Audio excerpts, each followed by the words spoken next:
bohong-bohong, tipu-tipu nih dunia entertainment, apalagi duit 60 juta doang bro. Iya kan, kecil banget, harga diri lo rendah banget.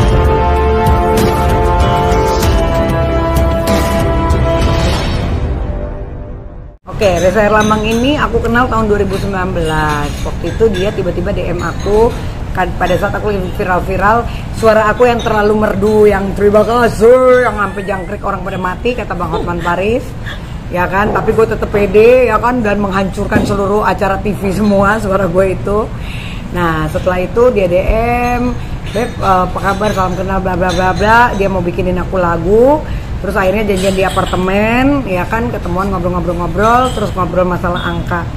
Ngobrol masalah angka, kalau nggak salah waktu itu kita mau bikin project, udah deal angkanya tapi tidak jadi karena aku sibuk banget. Nah beberapa bulan kemudian akhirnya kita ketemuan lagi membicarakan untuk project dengan angka yang udah deal. Duit udah ditransfer, ternyata lagunya kagak ada sampai berbulan-bulan. Waktu itu aku lagi sekolah nyanyi di Kaberta, ya kan. Setelah 3 bulan 4 bulan aku kejar-kejarin terus karena waktu itu aku udah preskon di YouTube juga ada kedekatan aku sama Reza Herlambang. Kalian bisa cek di situ. Nah, kan waktu lagi viral aku sampai ngomong, iya aku lagi mau dibikinin lagu nih, coba kalian lihat cuplikannya, aku dibikinin lagu nih sama Reza gini biar keren, suaraku apa bagus. Terus sempat sewa studio latihan vokal, duit dolar gue hilang, ya kan, nggak tahu siapa yang ngambil. Nah setelah itu 4 bulan itu tiap hari aku teleponin Reza, alasan sakit, alasan ini, alasan itu. Padahal kalau kita orang bisnis kan harusnya profesional, karena duit udah masuk kan gitu. Nah, akhirnya dari situ ketika dikasih lagunya jelek banget, aku sampai bingung. Sampai Kaberta kok kayak gini ya lagunya. Akhirnya aku bilang dong sama Reza, gue nggak mau dong, gue minta balikin duit gitu loh. Dan kalau nggak salah waktu itu duit aku dipotong sama dia 10 juta. Itu pun aku berantem dulu sampai 2-3 bulan lah duit aku baru dikembalikan dan dipotong. Alasan kan udah ini, udah itu, udah ini. Jadi dari situ aku ngerasa, wah ini anak udah nggak profesional lagi. Itu satu. Kedua, ada juga teman aku yang laporin ke aku juga, aku baca juga chatnya, ternyata dia juga ngutang-ngutang juga, pinjem duit 15 juta, 5 juta, sekian ke temanku. Sampai sekarang juga boro-boro dipulangin, ingat juga kagak, ya kan. Ya yang ketiga ada lagi yang sekarang yang terbaru. Jadi kemarin di Hard Rock Cafe, waktu aku lupa itu setahun yang lalu, awal tahun kalau nggak salah, dia nyanyi di Hard Rock, ada aku juga. Aku ngedealin dia juga untuk nyanyi sama temenku dengan angka yang sudah oke. Aku titip dong komisi, biasa kita kan teman-teman bisnis. Nah ternyata dia juga direct langsung, ya kan, di depan aku berdrama. Dia bilang temanku belum transfer, ternyata mereka kerjasama, ternyata akhirnya temanku udah transfer. Tapi kalau menurut temanku akhirnya ngaku ke aku, Rezanya bilang katanya udah jangan melalui BRB deh, soalnya BRB minta bagian juga, udah langsung aja ke aku.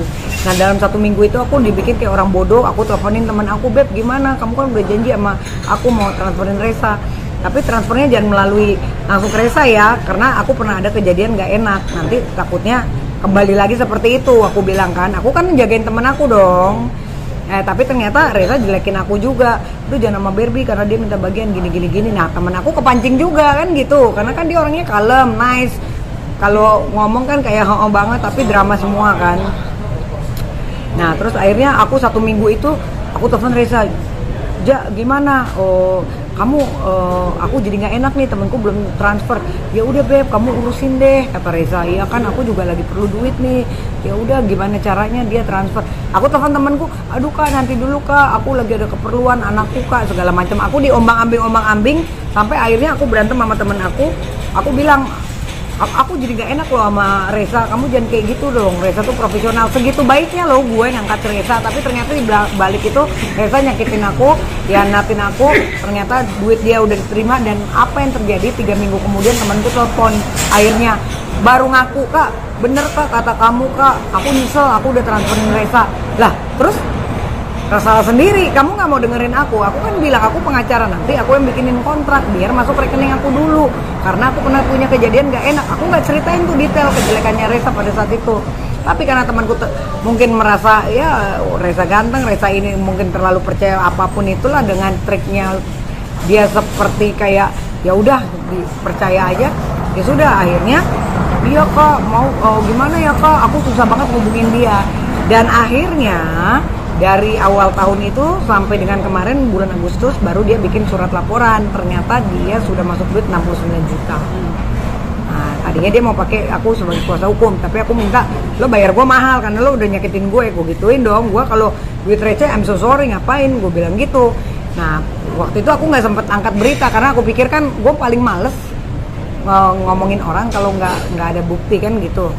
Ya udah, tiba-tiba kan sekarang lagi rame kan tentang dia, dan kalau dia dibilang penipu apa-apa ya gue sih setuju karena menurut gue memang banyak banget yang dia kerjain termasuk gue juga gitu loh, dengan drama-drama kesusahannya, dengan drama ya intinya gini loh, kalau lo bisnis sebagai orang profesional di mana-mana ada lagunya udah jadi baru kita bayar. Kalau dia memang profesional. Ini enggak, belum ada lagu tapi dia minta bayar dulu. Sama semuanya juga begitu kan. Sekian puluh juta. Tapi ujung-ujungnya lagunya kagak nongol-nongol. Nah, orang kan dibikin ombang-ambing. Aku juga waktu itu udah preskon loh. Udah preskon di YouTube juga ada. Ternyata akhirnya apa?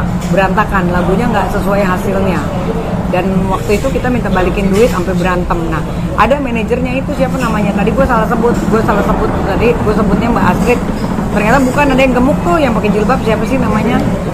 Nah itu pun aku sampai marah-marah juga sama dia. Aku bilang, Mbak, lo kan sebagai manajer, masa sih Reza ada transferan dari temenku lo nggak tahu? Dan kita kan komunikasi setiap hari. Maksudnya kok tega sih kalian bohongin aku? Aku sampai ngomong kayak gitu loh. Karena kita ini kalau bisnis jangan sampai bohong-bohong, tipu-tipu nih dunia entertainment, apalagi duit 60 juta doang bro. Iya kan, kecil banget harga diri lo, rendah banget, duit 60 juta lo betrik kayak begitu. Itu menurut gue sih udah nggak bener gitu loh. Dan akhirnya kan sekarang temanku melaporkan ke polisi, sekarang katanya udah panggilan 3 kali nggak datang, sekarang lagi udah surat jemput paksanya sudah keluar, sekarang lagi dicari. Tapi kan Reza ganti-ganti nomor telepon gitu loh. Jadi ya kita lihat aja nanti seperti apa gitu. Dan aku udah pegang surat laporannya Reza gitu loh. Ya seperti itu sih kejadiannya. Jadi kalau ada orang bilang Reza gini-gini ya memang seperti itu betul kenyataannya gitu loh. Jadi ya aku sih berdoa sama Reza, lu ketemu gue deh Reza, iya kan, syukur-syukur malam ini lu datang ke acara, gue pengen ngomong gitu. Harus gentle ya. Kita ini gini ya. Bodoh amat masa lalu lo, mau lo kaya kayak mau lo miskin kayak, gue nggak peduli. Tapi lo sebagai laki-laki harus bertanggung jawab. Jangan lo pakai drama ini, kesusahan ini itu, ngilang sakit ini itu. Tapi duit orang lo terima semua, hasilnya nggak ada, kan sama aja nipu. Itu nipu nggak namanya, duit udah masuk, tapi yang dikerjakan proyeknya nihil semua, ya kan? Sementara sekarang ada lagi korban temanku juga gitu. Ya ini aku harapkan dengan aku habis ngomong kayak gini buat korban-korbannya, karena banyak banget gitu loh. Yang termasuk temanku ada yang artis ngetop ini aja banyak banget transferannya, gue lihat tuh chattingnya, dia belum mau buka suara aja. Mudah-mudahan habis ini gue telepon nanti kalau dia mau buka suara lebih bagus lagi. Karena memang udah lama sih sebenarnya kita menahan perasaan untuk nggak mau bicarain ini ya kan. Tapi kalau udah seperti ini ya udah sekalian aja dibuka semua aibnya gitu.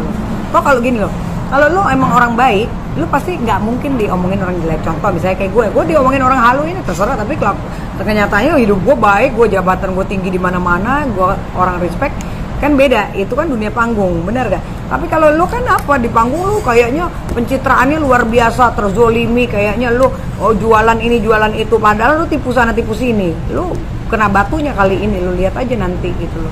Tapi bisa dipertanggungjawabkan ya kalau omongan ini? Iya, bisa dipertanggungjawabkan karena aku udah simpen surat laporan kepolisiannya juga kok, ini sudah ada.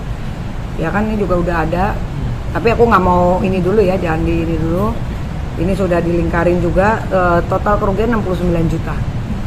Gitu loh. Tapi, dan akhirnya temanku ngaku, maaf ya Beb, ya gue yang salah, habis gue percaya gini-gini.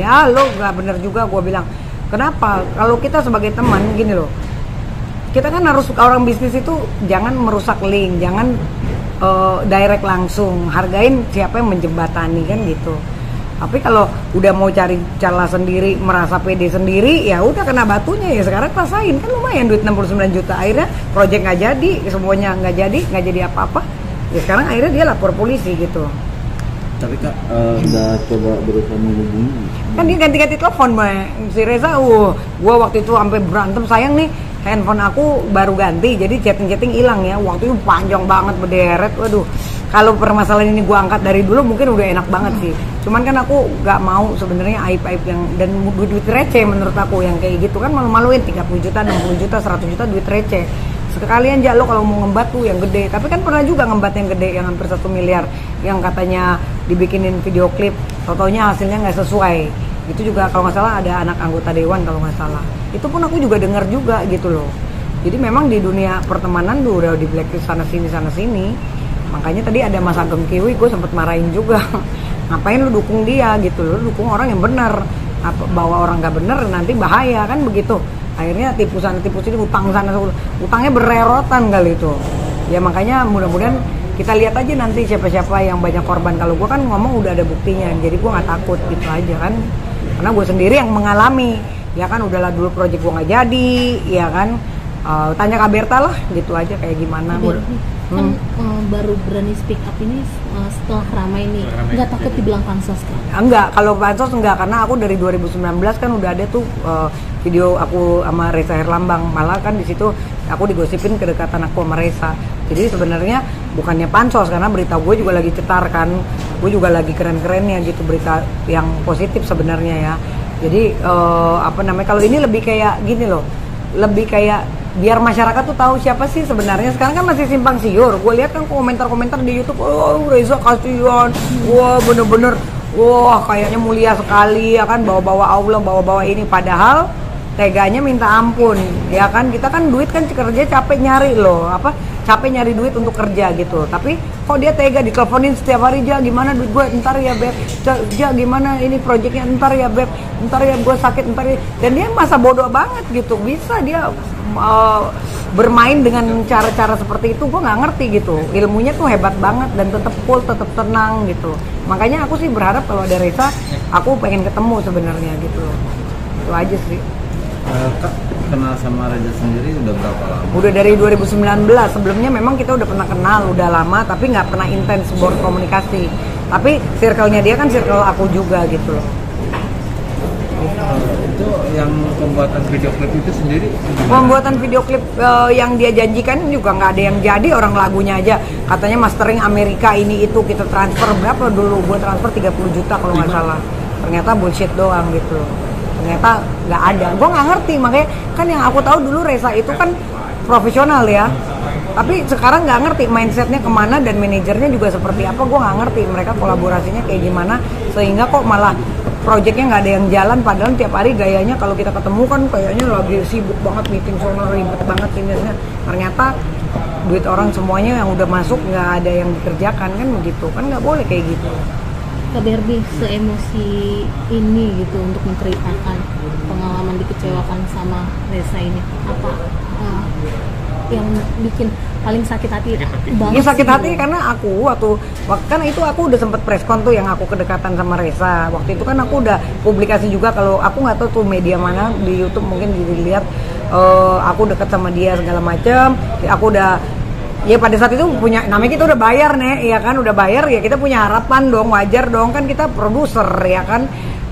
Udah punya bayangan ntar gue mau bikin video klip model gini, lagunya kagak ada, tarsok melulu kan begitu. Cuman waktu itu kan mau dipublikasi juga ngapain gitu loh. Itu tahun berapa? Itu tahun 2020. Berarti sebelum Mapam ya? Kenalannya kan 2019 akhir. Sebelum Reza lagi collab ya, berarti masih kalau dia collab mah sebenarnya collabnya udah dari dulu. Berarti itu masih jaya? Enggak jaya juga, udah sengsara juga. Udah nggak ada duitnya juga. Berarti yang dia ceritakan saat ini semuanya drama, bohong. Jadi gini, kalaupun dia collab itu memang benar, emang dia collab, emang dia miskin banget, ya jatuh miskin segala macam lah.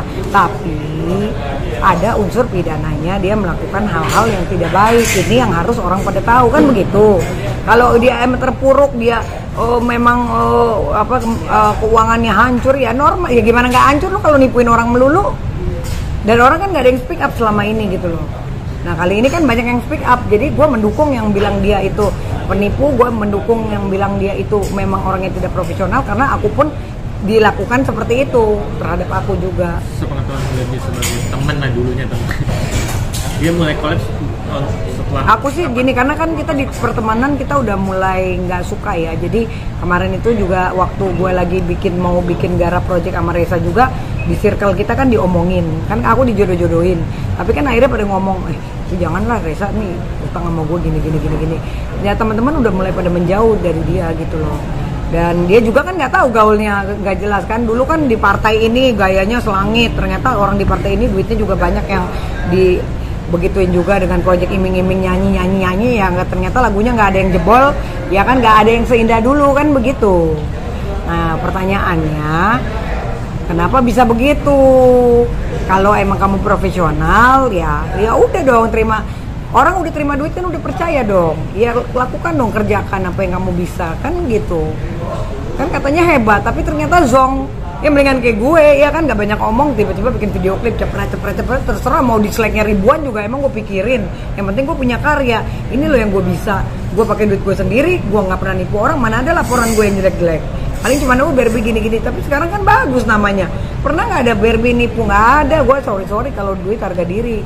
Makanya gue bilang, Reza, lo punya harga diri lah. Jangan lo dengan berkilah manisnya lo gini-gini, lo iming-iming cewek-cewek gitu kan, banyak banget yang pada mau bikin video klip sama dia. Sepengetahuan Barbie nih, ada beberapa rekan artis yang aku sih belum tahu ya kalau rekan artis yang lain. Yang aku tahu ini kan baru temenku satu ini ya, aku nggak mau sebutin namanya karena dia juga kan nggak mau dipublikasi untuk saat ini gitu loh. Mungkin nanti ada saatnya dia nanti akan bicara gitu.